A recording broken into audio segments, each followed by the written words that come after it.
Namaskar, good afternoon. Thank you for joining us today. We are here on behalf of the All India Congress Committee's Research Department to release this year's edition of the Real State of the Economy report. I'm Professor Rajiv Gowda, Chairman of the Research Department, and joining me today is Amitabh Dubey, who is the Research Coordinator for the Media and Communications Department. This is the report that we will be sharing with you. It is a report which is got the theme, Inequality on the Rise, Welfare in Retreat, the Real State of the Economy 2026. Next. Now, you would be familiar with a tremendous amount of self-congratulatory dialogues and discussions orchestrated by the Modi government. There are terms like Goldilocks moment for the Indian economy that are being used by the Modi government and its fans. Unfortunately, this is far from the reality, and what we are here to do today is to present you the raw facts about the state of India's economy.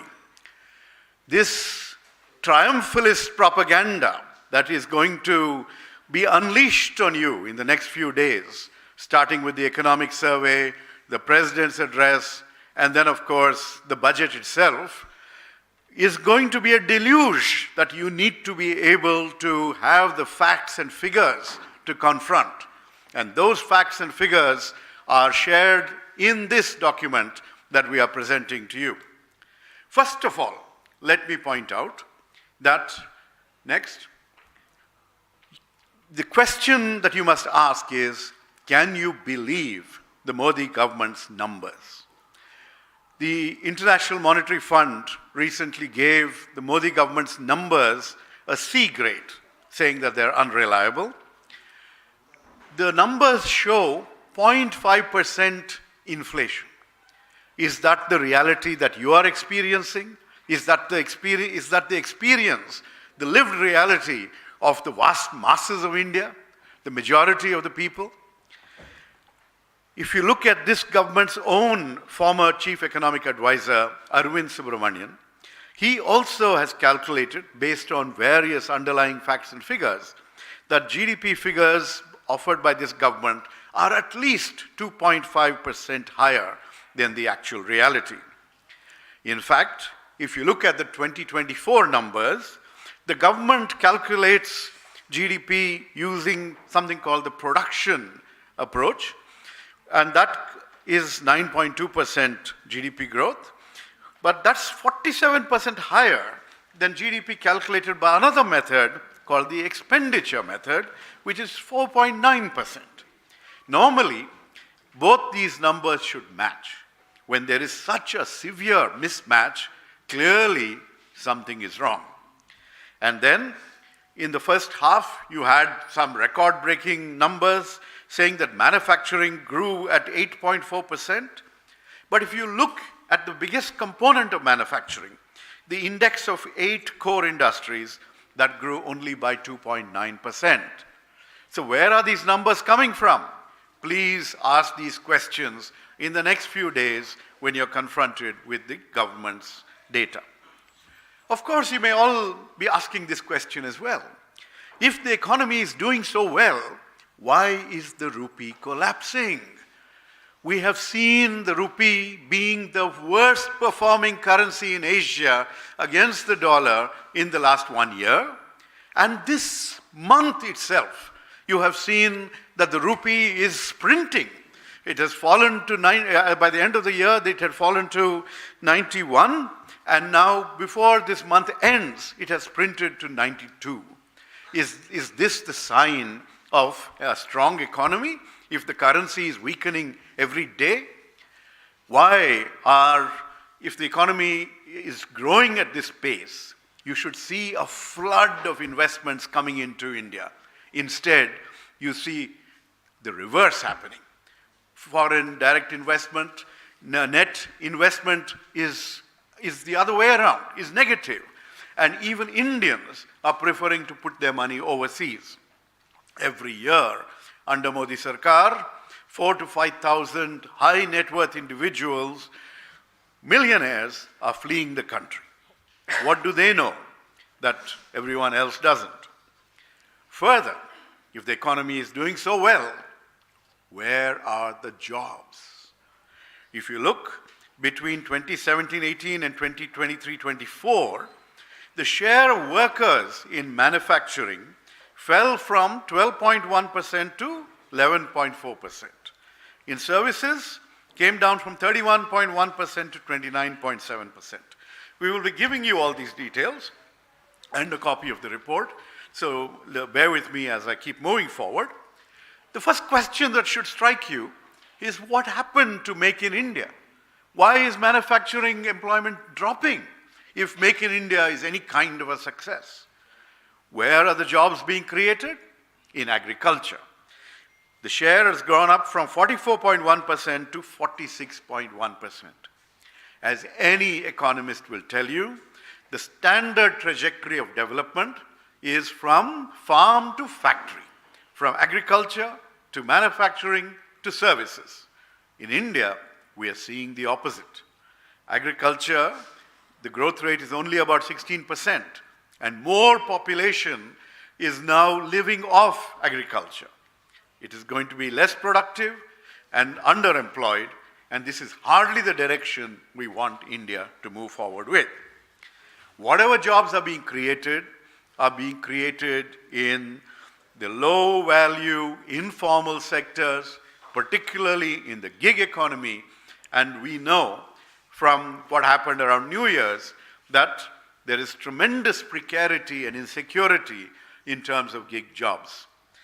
Further, even if you had a job, 40% of those with salaries have no contracts or paid leave or social security. Hardly a Goldilocks economy. Further, inequality is worsening. We've seen this from the time of the COVID recovery. We've essentially seen a K-shaped recovery. Those who are doing well are doing spectacularly well. That's the K-shape, the top arm of the K. And those, the rest of Indians, the vast majority, are sliding down every year. The government is in denial about this. If you look at this, the inequality, the top 10% of Indians capture 58% of national income.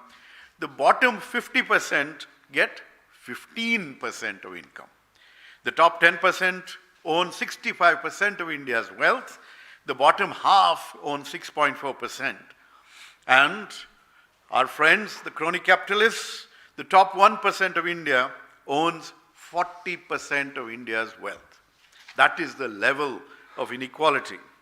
4 out of 5 Indians live off less than 200 rupees per day. 1/3 of Indians on less than 100 rupees per day. And net financial savings in households is at a decade low of 5.2%, and household debt has gone up sharply. Cumulatively, when it comes to direct taxes, people, you and me, are paying more direct taxes than all the corporates put together. So that is the reality of this government and the inequality that is flourishing under this government. Now, you recall this statement of the Prime Minister when the discussion about the caste survey came up. He said the 4 castes, 4 biggest castes for me are the poor, youth, women, and farmers. What has he done for them? For the youth, the first question is, where are the jobs? Between April to September 2025, youth labor force participation fell from 42% to 41.3%. What does this mean?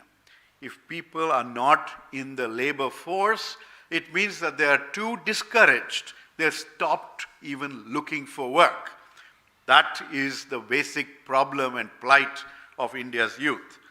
Youth employment has come down from 35.8% to 35.2%. Unemployment has grown to 15%, And in urban areas, youth unemployment is 18.4%. Nearly 1 in 5 youth is unemployed in urban India. There was this idea that the Congress party had floated in our manifesto for the 2024 election about creating apprenticeships. And this government took that idea and set up something called the Pradhan Mantri Internship Scheme. It talked to all the leading corporates and announced that it was going to create lakhs of internships. However, the reality is that only 2,066 people have completed their internships, and out of those, only 95 have got job offers. Every year, about 2 crore youth enter the workforce, 95 get job offers. Okay?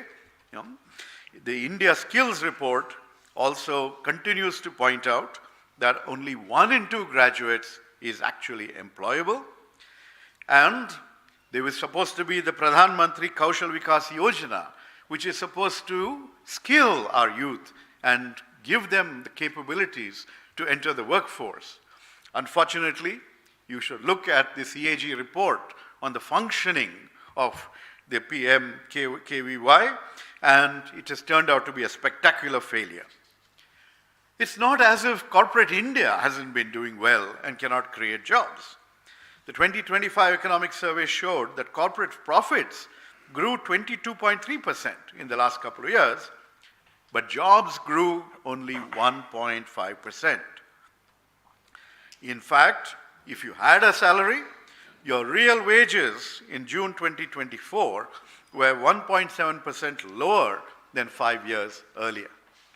So essentially, people, even if they had jobs, are facing a much worse situation. What about the poor? What about farmers? 2 more of the Prime Minister's priorities. Well, if they are getting the kind of priority, if this is the priority that the Prime Minister gives them, they would be much better off not even being drawn to his attention. We saw in the last session of Parliament in the winter that essentially the Mahatma Gandhi National Rural Employment Guarantee Scheme was scrapped in favor of a new program where the right to employment, that empowering social safety net which the UPA had established. Look at this figure behind me, which came to the rescue of this government after COVID when people were back in their villages and trying to survive. This is the program that provided the safety net. Now the government has abolished it. It is going to pass on more of the burden to the states. And I can predict here, given the fiscal situation of the states, that this is as good as killing any program aimed at providing a social safety net for the poor and farmers in rural India. Essentially, this is a pattern that is not new. They have been starving Manrega of funds, and they have been using technology to exclude more and more people over time. What about the poor in general? Are they getting enough to eat? Well, are they getting adequate nutrition? The food subsidy as a percentage of budgets has been dropping considerably, and at the same time, 12% of our population remains undernourished.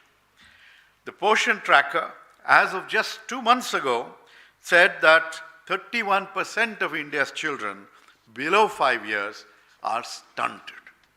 Stunted, wasted children.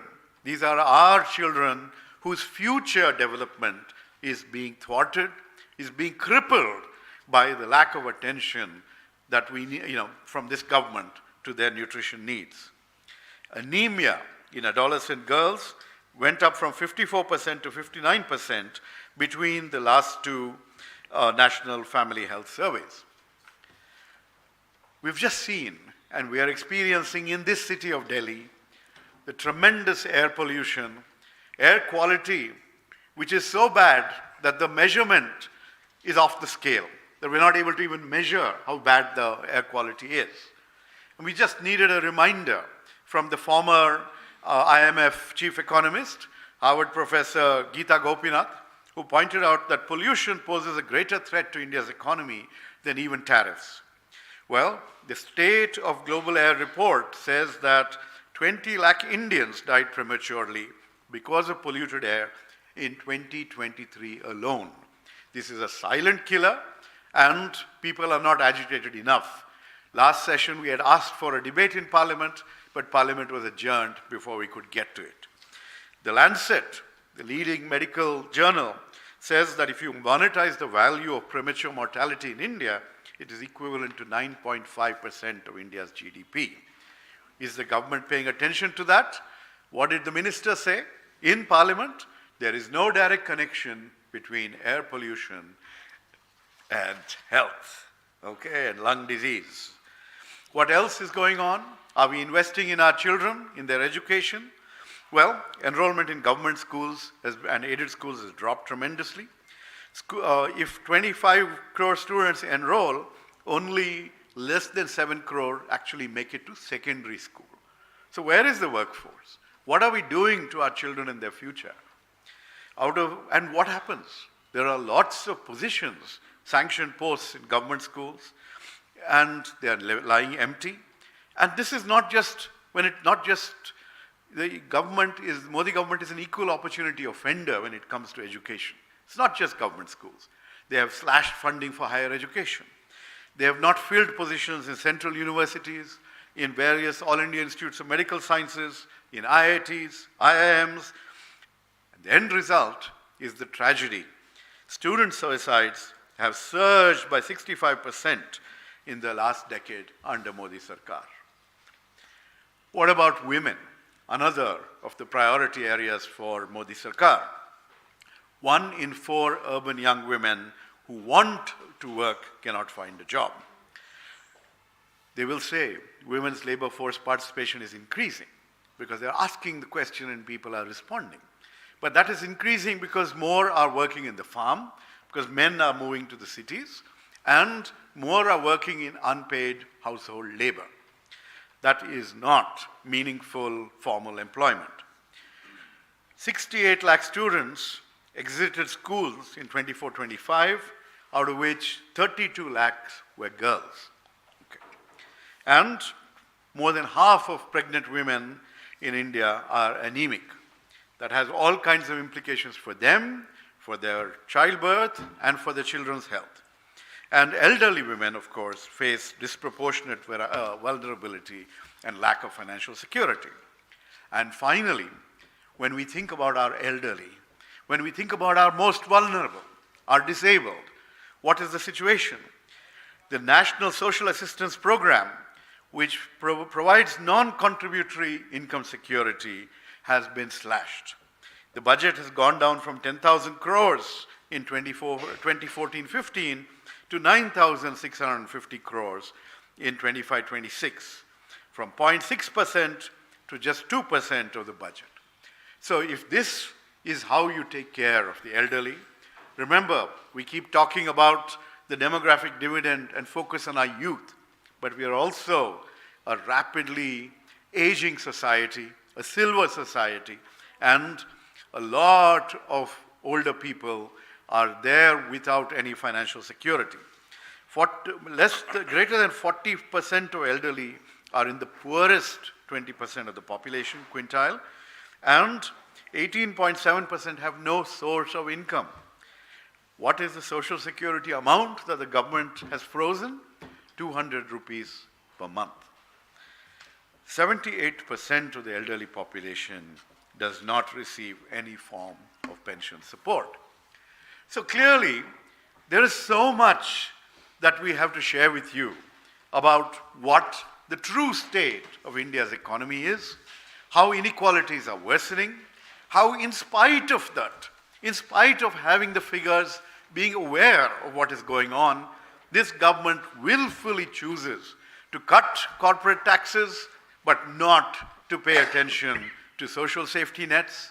It has cut the Manrega, the social safety net that took care of the poor in rural India in their most desperate times, when they had already brought it down to 30 days of employment.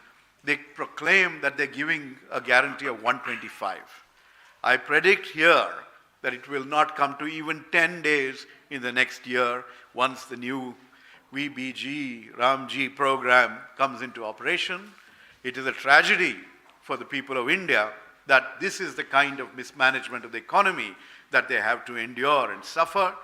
I appeal to the media to spread the insights that we are sharing with everyone so that we do not get deluded by the barrage, by the wave of disinformation and misinformation about the true state of the economy that this government is going to unleash on you in the next few days.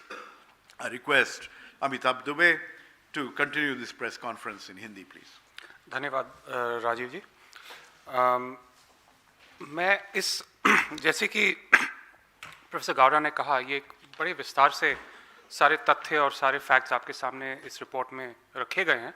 मैं हर आंकड़ा आपके सामने नहीं रखूंगा, मैं गिन चुन के आपको बताऊंगा कि इस रिपोर्ट के मुख्य बिंदु क्या हैं। पहले स्लाइड पे चलते हैं। आज हम बात करेंगे भारत की असली आर्थिक हालात के बारे में।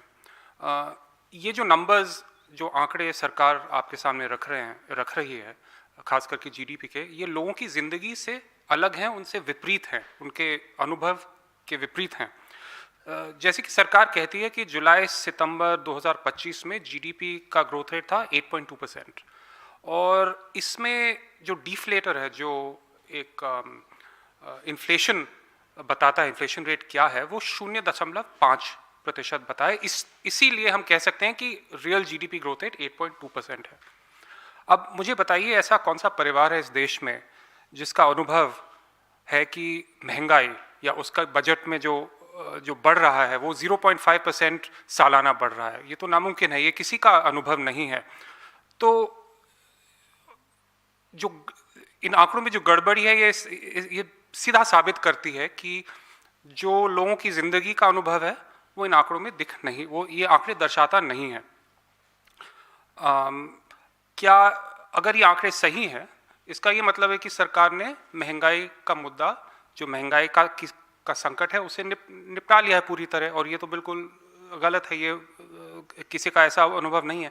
तो जो इन आंकड़ों में गड़बड़ी है वो इससे सीधी दिखाई देती है, और यही कारण है, या अलग अलग कारण है, कि आईएमएफ ने भारत के नेशनल अकाउंट्स को सी ग्रेड दिया है। ये थोड़ा टेक्निकल मामला है, अगर आप इसमें गहराई में जाना चाहते हैं हम जा सकते हैं, लेकिन मोटे तौर पर यह कहा जा सकता है कि जो हमारा स्टैटिस्टिकल सिस्टम है वो पुराना है, आउट ऑफ डेट है, और उसमें जो विफलताएं हैं इसके कारण आईएमएफ ने भारत के नेशनल अकाउंट्स को एक सी ग्रेड दिया है। और ये सिर्फ हम नहीं कह रहे, ये आईएमएफ कह रहा है। आपको मालूम है कि मोदी सरकार के पूर्व chief economic adviser Arvind Subramanian ने खुद कहा है कि भारत का जो जीडीपी का रेट है वो 2.5 ज़्यादा दिखाई दे रहा है हकीकत से। यानी कि अगर ये 8 कुछ बता रहे हैं तो सच्चाई 5-6 के बीच में होगी। उदाहरण के तौर पे जैसे प्रोफेसर गावड़ा ने आपको बताया कि जीडीपी को कैलकुलेट करने के 2 तरीके होते हैं। एक होता है प्रोडक्शन का और एक होता है एक्सपेंडिचर का। और प्रोडक्शन के अनुसार 2023-24 में भारत का जीडीपी ग्रोथ रेट 9.2 था। बहुत बढ़िया लग रहा है, बहुत अच्छा लग रहा है। लेकिन जो एक्सपेंडिचर साइड का जो कैलकुलेशन था वो 4.9 था। अब ये जो 2 मेथड्स होते हैं इनके बीच में डिस्क्रिपेंसी अक्सर होती है, लेकिन पिछले सालों में ये डिस्क्रिपेंसी इतनी बढ़ी है कि 2023-24 में 47% डिस्क्रिपेंसी थी। यानी कि जो कैलकुलेशन था एक्सपेंडिचर का वो सिर्फ 4.9 दिखा पाया और बाकी सब वो डिस्क्रिपेंसी कैटेगरी में डाल दिया। प्रॉब्लम ये है कि अब सारा जो इनके सारे आंकड़े डिस्क्रिपेंसीज पे ही निर्भर हैं। एक और उदाहरण देता हूं आपको। 2025-26 के पहले हाफ में मैन्युफैक्चरिंग ग्रोथ रेट 8.4% दिखाई दी इनके आंकड़ों के अनुसार। लेकिन जो कोर इंडस्ट्रीज का आंकड़ा था, कोर ग्रोथ इंडस्ट्रीज, जो मतलब रियल डेटा है, उसके मुताबिक 2.9% बढ़ा। तो ये एक और डिस्क्रिपेंसी दिख गई कि एक तरफ आप कह रहे हैं 8.2 और जो दिख रहा है वो है 2.9। तो ये सच्चाई है, उनके दावे जो भी हों, हकीकत यही है। और इन विसंगतियों के कारण लोगों का भरोसा सरकारी आंकड़ों में टूट रहा है। अब आते हैं रुपये पे। आप सबको मालूम है कि किस तेज़ी से रुपया गिर रहा है और एशिया में सबसे खराब करेंसी अब रुपये बन चुका है। और ये डॉलर के बढ़ने के कारण, ये आपको याद है निर्मला सीतारमण जी ने कहा था कि रुपया गिर नहीं रहा है, डॉलर बढ़ रहा है। लेकिन अब डॉलर भी गिर रहा है और इसके बावजूद रुपया गिर रहा है, बाकी सारी करेंसीज बढ़ रही हैं। तो इसका क्या कारण है? एक है कि एफडीआई और पोर्टफोलियो फ्लोज दोनों बाहर जा रहे हैं। जो पहले इंडिया आते थे, अब नेट फ्लोज नेगेटिव हो चुके हैं। और इसका कारण क्या है? एक तो लोगों का भरोसा टूट चुका है सरकार के दावों पे। दूसरा है कि जो आपको पता है, एक आंकड़ा निकला है कि हर साल 4 से 5 हज़ार जो करोड़पति हैं, डॉलर मिलियनर्स हैं, वो देश छोड़ के अलग अलग जगह जा रहे हैं। वो जा रहे हैं दुबई, लंदन, सिंगापुर इत्यादि जा रहे हैं। काफ़ी साल से ये हो रहा है। अब उनके साथ उनका पैसा भी निकल चुका है और जाने लग गया है। तो जो आउटवर्ड एफडीआई है वो बहुत बढ़ चुका है। तो एक तरफ लोग कहते हैं कि मेक इन इंडिया हो रहा है, ईज ऑफ डूइंग बिजनेस बेहतर हो रहा है, लेकिन ये जो हमारे पूंजीपति हैं, जो हमारे इन्वेस्टर्स, वो अपना पैसा बाहर ले रहे हैं। पहले अपने आप को बाहर ले चुके थे और अपने रेजिडेंसी को बाहर ले चुके, अब अपना पैसा बाहर ले रहे हैं। तो अगर हमारी अर्थव्यवस्था इतनी बेहतरीन है, इतनी अच्छी है, तो ये क्यों हो रहा है? ये सवाल, इसका जवाब है नहीं। और ये काफ़ी मतलब 18.5 बिलियन डॉलर्स पिछले साल बाहर से भारत की इक्विटी मार्केट से निकले हैं। 18.5 बिलियन डॉलर्स, और दिसंबर में ही 4 से ज़्यादा बिलियन डॉलर्स बाहर निकले। अब आते हैं, डेमोग्राफिक डिविडेंड की बात होती है। कहा जाता है और कई सालों से कहा गया है कि क्योंकि हमारे यूथ का पॉपुलेशन और देशों के मुकाबले में ज़्यादा है, तो हमारा ग्रोथ रेट भी ज़्यादा होगा, क्योंकि यंग लोग होंगे, प्रोडक्टिव होंगे, एजुकेटेड होंगे। लेकिन ये डेमोग्राफिक डिविडेंड अब डेमोग्राफिक नाइटमेयर बनने लग गया है और ये युवाओं की दुर्दशा इसे दिखाती है। तो जैसे कि प्रोफेसर गावडे ने कहा, मेक इन इंडिया की काफ़ी समय से बात हो रही है। कह रहे हैं मोबाइल फ़ोन्स इतने बन रहे हैं, हालांकि मोबाइल फ़ोन्स के 80-90 हिस्सा चीन से आता है, यहाँ असेंबल होकर बाहर जाता है। लेकिन कहा जाता है कि मेक इंडिया बहुत सफल है। लेकिन फिर ये बताइए कि मैन्युफैक्चरिंग में जो वर्कर पार्टिसिपेशन है वो घट क्यों रहा है, सर्विसेज में घट क्यों रहा है, और एग्रीकल्चर में बढ़ रहा है? अभी कैसा विकास है कि लोग शहरों से गांव जा रहे हैं, लोग मैन्युफैक्चरिंग और सर्विसेज की जगह एग्रीकल्चर में जा रहे हैं? ये तो रिवर्स डेवलपमेंट हो गया। और दूसरी बात है कि जब शहरों से गांव जाते हैं, जब मैन्युफैक्चरिंग सर्विसेज से एग्रीकल्चर में जाते हैं, तो जो जॉब्स क्वालिटी है वो और ख़राब हो रही है, वेजेस कम होते हैं। तो ये मजबूरी से हो रहा है, ये कोई अपने आप चुन के ये अच्छी क्वालिटी जॉब छोड़ के पुअर क्वालिटी जॉब नहीं ले रहा है। तो यहाँ एक उदाहरण है गिग वर्क का। गिग वर्क का संकट, आप सोशल मीडिया आप सबने देखा है कि क्या चर्चा हुई है, हाल में चर्चा हुई थी इसके बारे में। और सच्चाई ये है कि गिग इकोनॉमी में चाहे डिलीवरी बॉय हो, चाहे ड्राइवर हो, उनका ना कोई सोशल सिक्योरिटी नहीं है, ना बीमा है, ना पेंशन है, ना कुछ। तो ये बिल्कुल गुलामी के बराबर बन चुका है। तो जहाँ भी नौकरियाँ बढ़ रही हैं वो लो क्वालिटी नौकरियाँ बढ़ रही हैं, सोशल सिक्योरिटी के बिना बढ़ रही हैं, और लोगों को अपने ही मतलब बेसिकली राम भरोसे छोड़ रही है। तो डेमोग्राफिक डिविडेंड भी बर्बाद हो रहा है। और जहाँ भी सैलरीड वर्कर्स हैं, आंकड़ा दिखाता है कि 40% का कोई कॉन्ट्रैक्ट नहीं है, कोई सोशल सिक्योरिटी नहीं है, कोई वो प्रोटेक्शन बिल्कुल नहीं है। और इसका सीधा नतीजा है असमानता। अगला स्लाइड प्लीज। आप सबको पता है, ये कोई छुपी बात नहीं है कि असमानता आसमान छू रही है। वर्ल्ड इनइक्वालिटी रिपोर्ट कहती है कि इंडिया सबसे ज़्यादा असमान देशों में से एक है। अगर आप चाहे आप नेशनल इनकम देखें, राष्ट्रीय आय, चाहे आप वेल्थ देखें, राष्ट्रीय संपत्ति, टॉप 10% के पास 65% वेल्थ है, बॉटम हाफ के पास 6% वेल्थ है लगभग, टॉप 1% के पास है 40% वेल्थ। और ये इसका ये मतलब है कि इंडिया अब साउथ अफ्रीका, ब्राजील, यूएस के असमानता के लेवल पे पहुंच गया। ये देश माने जाते हैं सबसे ज़्यादा इनइक्वालिटी में थी हिस्टोरिकली, और अब इंडिया इनके साथ उसी रैंक पे पहुंच गया है। और दूसरी तरफ 5 में से 4 भारतीय नागरिक 200 दिन से कम, 200 रुपए प्रतिदिन से कम गुजारा करते हैं, और एक तिहाई भारतीय नागरिक 100 से कम में गुजारा करते हैं। तो ये आप सीधे ये आंकड़े आपको सीधा दिखाते हैं कि हकीकत क्या है, दावा जो भी हो। और ये जो हमारे नागरिक हैं जो 100 रुपए 200 रुपए में अपना गुजारा निकालते हैं, इनका सबसे बड़ा सहारा था मनरेगा। और आप अगले मनरेगा लेट, ठीक है, तो मनरेगा पे हम आते हैं। लेकिन बस इतना मैं कहना चाहूँगा कि इनका सबसे बड़ा सहारा मनरेगा था, और मनरेगा पे पूरी तरह सरकार का वार हो रहा है।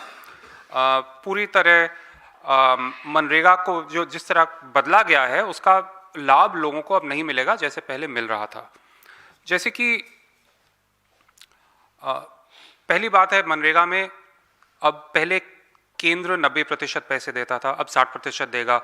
और आपको पता है कि जो राज्य सरकारें हैं उनके बजट पे कितना प्रेशर है, तो अब उस पे वो बजट पे और की जो बढ़ोतरी होनी चाहिए वो नहीं होगी। पहले हर ग्रामीण इलाके में उपलब्ध था, अब नहीं होगा। डिमांड पे चल रहा था, अब बजट के हिसाब से चलेगा। पूरे साल चल रहा था, अब 2 महीने नहीं चलेगा। और पहले जहां ग्राम सभा पूरा प्लानिंग करती थी, अब कोई अफसरशाही के हिसाब के आधार पे प्लानिंग होगी, और टॉप डाउन मॉडल अब यहाँ लगा दिया गया है। तो इसका नेट रिजल्ट होगा कि वो दावा करते हैं कि 125 दिन, पहले 100 दिन काम मिलता था, अब कहते हैं 125 दिन करेंगे। लेकिन अगर इतना सारा उन्होंने इस योजना से हटा दिया है, तो अब जो साल में काम करने के दिन मिलेंगे वो तो घटते रहेंगे। अभी वर्तमान में 37 दिन से ज़्यादा काम नहीं मिलता है, और जब ये सारी चीज़ें अब लागू हो चुकी हैं, अब ये आंकड़ा और भी कम होगा। तो एक तरफ असमानता बढ़ रही है, पूंजीपतियों का धन बढ़ता जा रहा है, और दूसरी तरफ जो 2-4 योजनाएं थी गरीबों को सहारा देने के लिए, उन्हें सुरक्षा देने के लिए, उनको भी खत्म किया जा रहा है।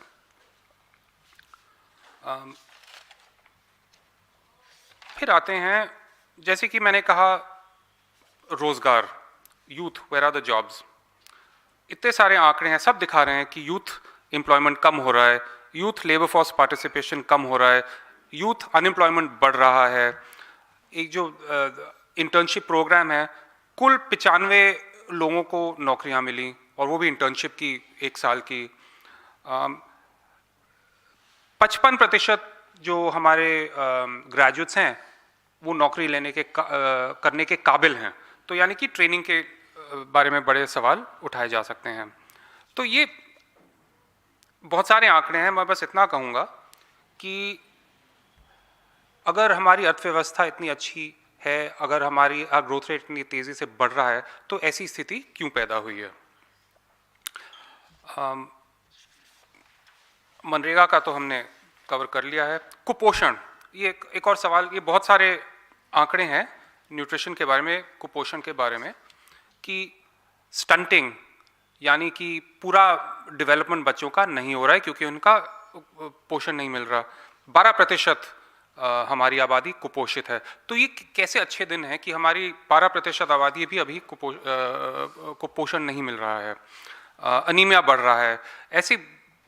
और इसका ये इसलिए हो रहा है क्योंकि हमारा जो ग्रोथ है वो प्रो रिच है, प्रो बिलियनर है, प्रो वेल्थी है, और जो नीचे वाले तबके के लिए कोई की इतनी बुरी हालत इसलिए है क्योंकि सरकार की नीतियाँ, जो लोग उनको इलेक्टोरल बॉन्ड्स देते हैं, जो इलेक्टोरल ट्रस्ट देते हैं, उनके लिए सारी की सारी नीतियाँ डिज़ाइन की गई हैं और इम्प्लीमेंटेशन इसी आधार पे हो रहा है। अब इकोनॉमी की बात तो हो चुकी है, लेकिन कुछ दिन पहले गीता गोपीनाथ, जो पूर्व IMF की डिप्टी मैनेजिंग डायरेक्टर हैं, अभी एक प्रोफेसर हैं, उन्होंने कहा था और काफ़ी इसकी चर्चा हुई थी कि टैरिफ से बड़ी समस्या पोल्यूशन है। और ये बिल्कुल सही कहा, क्योंकि आप देखें तो जो टैरिफ्स अभी चल रहे हैं 50% डोनाल्ड ट्रंप के, उसका मोटा मोटा इम्पैक्ट 0.5% GDP का होगा और कुछ महीनों में एक समझौता होना चाहिए। प्रदूषण जो है हर साल पिछले 10, 15, 20 सालों से अपनी कीमत चुका रहा है। हर साल ये जो ग्लोबल बर्डन ऑफ डिजीज एक स्टडी है, उसके अनुसार हर साल 20 लाख लोग की मृत्यु होती है प्रदूषण के कारण। 20 लाख, ये एक बहुत बड़ा नंबर है, ये कोई छोटी बात नहीं है। और एक वर्ल्ड बैंक का कैलकुलेशन, मैं बहुत आंकड़े दे रहा हूँ लेकिन ये महत्वपूर्ण है कि अगर हमने जो पिछले 15-20 साल से प्रदूषण बढ़ रहा है वो आधे रेट पे बढ़ता, यानी कि सरकार उसके बारे में अगर कुछ करके रेट कम कर देती, तो हमारा GDP 4.5-5% ज़्यादा होता वर्तमान में। तो ये सिर्फ हेल्थ इम्पैक्ट नहीं है, इकोनॉमिक इम्पैक्ट भी है। और टैरिफ्स एक साल का मामला है, प्रदूषण 10, 15, 20 साल से चल रहा है और आने वाले सालों में भी अगर सरकार कुछ करेगी नहीं तो चलता रहेगा और उसकी कीमत चुकानी होगी।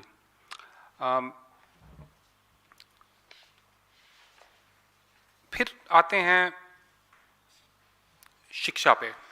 और शिक्षा में अगर फिर से बहुत सारे आंकड़े हैं यहाँ पे कि फंडिंग गिरी है, इतने सारे सरकारी स्कूलों में 3.5 लाख से ज़्यादा रिक्त पद भरे नहीं गए हैं। सेंट्रल यूनिवर्सिटीज़ में भी पद भरे गए नहीं है। IIT IIM जो कि हमारे देश की शान है, एक में से 3 पद रिक्त हैं, एम्स में रिक्त हैं। और इसका एक मुख्य कारण है निजीकरण। सरकार का पूरा प्रयास है कि चाहे स्वास्थ्य हो, उस पर आएंगे, शिक्षा हो, इसका निजीकरण हो। और जो हमारे इतने सालों से पिछले आज़ादी के बाद जो संस्थाएं बनाई गई हैं, जो मजबूत संस्थाएं बनाई गई, जो देश की नींव हैं, जो जवाहरलाल नेहरू जी ने बनाई थी और उनके बाद आने वाले लोगों ने बनाई थी, उनको पूरी तरह बेचा जाए। और ये इसका सीधा नतीजा है और कोई कारण हो नहीं सकता। महिलाओं पे आते हैं। महिलाओं की बेरोजगारी दर और भी ज़्यादा है। सबसे ज़्यादा स्कूल छोड़ने वाली लड़कियां हैं। बहुत सारे आंकड़े पे आंकड़ा दिखाता है कि जो हमारे कमज़ोर वर्ग हैं, चाहे युवा हो चाहे महिला हो, फिर अभी बुजुर्ग पे आते हैं, उनकी क्या दुर्दशा है। और बस इंदौर में जो हादसा हुआ ये इससे जुड़ा हुआ है, क्योंकि जिस प्रकार हमारी शिक्षा का निजीकरण का प्रयास हो रहा है, उसी तरह हमारी स्वास्थ्य व्यवस्था के निजीकरण का प्रयास हो रहा है। आपको पता है इंश्योरेंस कितना महंगा हो गया है, आपको मुफ्त में इलाज लेना बड़ा मुश्किल हो चुका है। अब अगर सरकारी हॉस्पिटल में जाएं, आपको पता है कि एम्स छोड़ के कुछ गिने चुने संस्थाओं को छोड़ के क्या स्थिति है। और हर एक को अब निजीकरण के कारण प्राइवेट में जाना पड़ रहा है। और जो यहाँ इंदौर में हुआ वो इसी कारण हुआ, क्योंकि आपने जो पब्लिक हेल्थ है उसको पूरा बैठ गया है, सारा पैसा प्राइवेट इंस्टीट्यूशन में जा रहा है। तो फिर नतीजा ये है कि जो ट्रिपल इंजन सरकार है, जो मध्य प्रदेश में, इंदौर कहा जाता था देश का सबसे स्वस्थ और साफ शहर है, उसमें ऐसा एक हादसा कैसे हुआ? क्योंकि सरकार की विफलताओं के कारण में सारे अस्पताल PPP मोड में जा रहे हैं। तो ये पूरा एक स्ट्रैटेजी है अपनी जो पब्लिक इंस्टीट्यूशन को कमज़ोर करने की। और ठीक है, तो मैं बस एंड में कहना चाहता हूँ कि बस पेंशन्स, मैं इतना कहूँगा कि जो बुजुर्ग हैं, पेंशन उनका जो NSAP का पेंशन है 200 रुपये का है। 10 साल पहले 200 रुपये का था, 15 साल पहले 200 रुपये का था। तो जो 2013 में 200 रुपये, अब 100 रुपये तक का परचेसिंग पावर उनमें है, तो आधा हो गया है और इसके बारे में कुछ किया नहीं जा रहा। तो ये सारे मैंने आपको काफ़ी आंकड़े आपके सामने रखे हैं। आप ज़रा रिपोर्ट में अच्छे से विस्तार से सब कुछ हमने डिटेल में रखा है। और बस ये याद कीजिए कि जब आने वाले दिनों में इकोनॉमिक सर्वे में, बजट में सरकार अपने दावे करेगी तो आपको हकीकत इस रिपोर्ट में ज़रूर मिलेगा और इसे ज़रूर ध्यान से पढ़िए। धन्यवाद।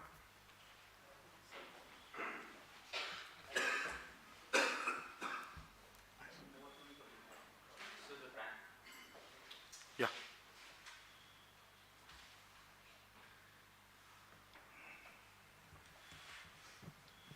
So the Prime Minister has repeatedly said that India is among the fastest growing economies in the world. It's a bright spot. So by this coming out with this report, are you also questioning that data is being fudged by the government? And what are your expectations from the budget? What corrective measures would you like from the budget this time? See, India's growth rate is the fastest in the world. I will acknowledge that. But as we said right in the beginning, we are questioning the government's numbers and the way it calculates the GDP itself.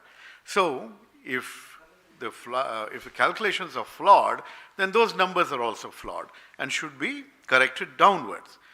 In any case, even if you assume they were true, it is around the range of 6 point something %. Well, you are aware that our demographic dividend is not going to last forever. If we want to become a middle income economy, if we want to become, in the Prime Minister's concept, Viksit Bharat, etc., we need to grow at 8.5%. Only then can we meet those targets. Otherwise, we have to wait till the end of Kali Yuga for that Viksit Bharat to come. So essentially, you have to focus on the underperformance of this government and its management of the economy. Whatever, you may be doing better than other countries, but we are underperforming as a nation. We are essentially ruining the future of our youth.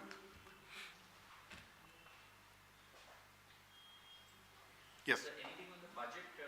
What are your expectations for the budget and what corrective measures? First, I would like the government to open its eyes to the realities of the economy, to the people who have fallen behind, to the poor, to the women, to the elderly, to farmers, to students, every one of these groups, and don't cut their budgets. Restore scholarships. Focus on fixing the programs that you announce with great fanfare. Look at the CAG report on your skilling program and implement some corrective measures. Because with each year, the cream of our youth are losing their futures. Okay?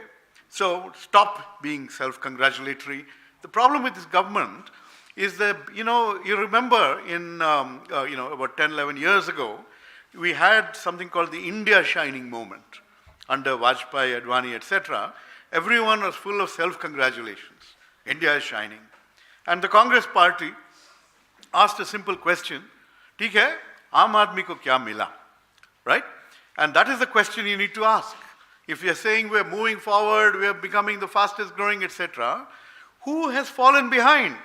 It is the duty of the government to pay attention and to pick them up and to provide that social safety net. Instead, you go out there and slash Manrega. You destroy the carefully constructed social safety nets. Open your eyes, get a heart, finally, and do something for those who are falling behind. So you said that, sir, you said that this rupee has become the worst performing currency in Asia, in the whole of the Asia. Where do you find that this government, where do you find that government is going wrong as far as this strengthening of economy is concerned? Feel free anytime. But see, for the rupee to strengthen, there should be more money coming into the country. More investment needs to come in which case there's demand for the rupee, right? But for more investment to come in, people and investors and countries need to have confidence in the management of the economy. So, if they have to believe the truth that those numbers are actually true, etc. Instead, what you're seeing is people are taking money out and they're fleeing India. And that's why the rupee is also falling continuously. It would be much worse if the RBI had not much more actively, and aggressively intervened to prop up the rupee. So essentially, it's a vote of confidence, a vote of no confidence, actually, in the government's management of the economy. India पहले ही मुश्किल का सामना कर रहा है आर्थिक स्थिति में जो अमेरिका के टैरिफ की वजह से। आज भारत और ईयू के बीच जो है ट्रेड डील FTA हुआ है, तो उसको आप कैसे देखते हैं, खासकर अमेरिकन टैरिफ के नज़रिए से? देखिए, भारत और अन्य देशों के बीच में ट्रेड तो होना चाहिए, ट्रेड इन्वेस्टमेंट फ्लोज होने चाहिए। अभी इनके डिटेल्स देखने होंगे कि एग्रीमेंट में क्या है, उसका कुछ समय लगेगा, लेकिन in principle free trade agreement एक अच्छी चीज़ है। बस हमें ये देखना है कि जो हमारे जो कमज़ोर वर्ग हैं उनको प्रोटेक्ट किया जाए, जैसे एग्रीकल्चर हो, जैसे गरीब जो वर्कर्स हों, कुछ डेयरी हो, कुछ क्रिटिकल सेक्टर्स हैं जिनको थोड़ा प्रोटेक्ट करना चाहिए, जैसे कि इलेक्ट्रिक व्हीकल्स हों, उनको खुलेआम कंपटीशन अगर करना है तो उसके बारे में थोड़ा सोच के करना है। और हमने देखा है कि कुछ इलेक्ट्रिक व्हीकल्स के इंपोर्ट के बारे में कुछ है, तो इसको थोड़ा ध्यान से देखना होगा। लेकिन मेन इशू है कि सरकार भारत के इंटरेस्ट को डिफेंड करे और उसी के साथ साथ ट्रेड को बढ़ावा दे, इन्वेस्टमेंट को बढ़ावा दे। तो ये बैलेंसिंग एक्ट होना चाहिए। तो ये ना हो कि जो भी दबाव ट्रंप से आए या कहीं और से आए उसके सामने घुटने टेक ले। तो ये हम देखना चाहेंगे कि अग्रीमेंट में क्या है, डिटेल्स क्या हैं, लेकिन इन प्रिंसिपल ऐसे अग्रीमेंट तो होने चाहिए।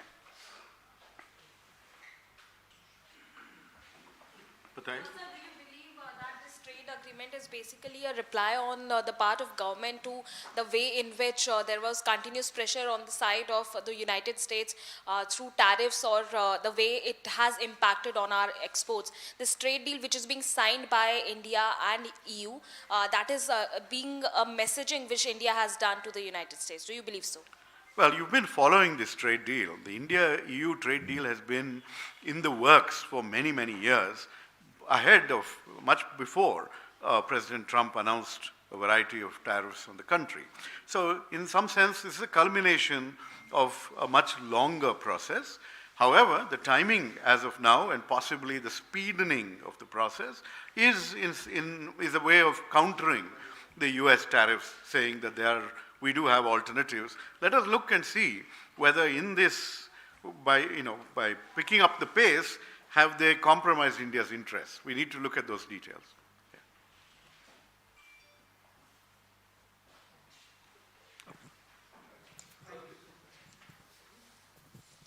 सरकार कहती है कि सर युवा आत्मनिर्भर बन चुका है और जो है कोई भी युवा जो है बेरोजगार नहीं है, सभी के पास नौकरी, चाहे वो प्राइवेट सेक्टर में हो चाहे वो सरकारी सेक्टर में हो। तो इस पर आपका क्या कहना है? और दूसरा सवाल मेरा ये है कि बजट आने वाला है तो कांग्रेस की क्या आशाएं हैं उससे? देखिए, पहली बात है कि जो युवा की जो दुर्दशा है वो हमारे रिपोर्ट में सारे आंकड़े हैं, आप देख सकते हैं कि जो ये समोसे तलना या जो भी अजीब सी बातें मोदी जी या भाजपा के चाहे प्रवक्ता हों या मंत्री हों कहते हैं, उनका कोई मतलब नहीं है। युवा जानता है कि सच्चाई क्या है, हकीकत है क्या है, तभी आधा युवा देश छोड़ने का प्रयास कर रहा है। आत्महत्या हो रही है। पेपर लीक्स के बारे में तो आपको पता ही है, हर साल कहीं ना कहीं पेपर लीक होता है, लोगों की जो आशाएं हैं वो ख़त्म हो रही हैं।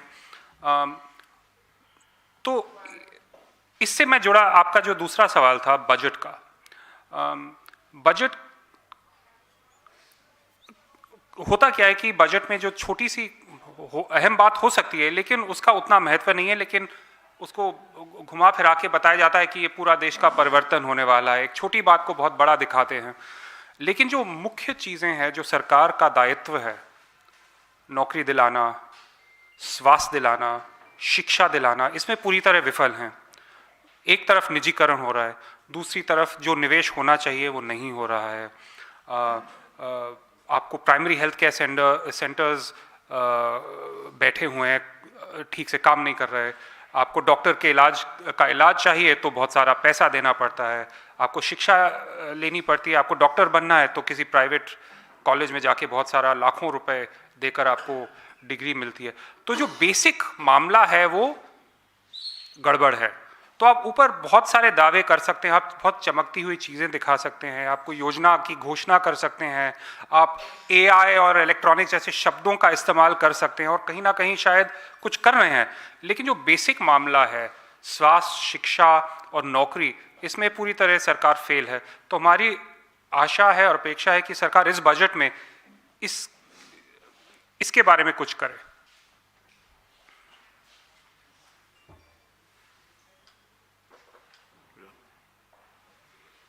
Thank you very much. धन्यवाद।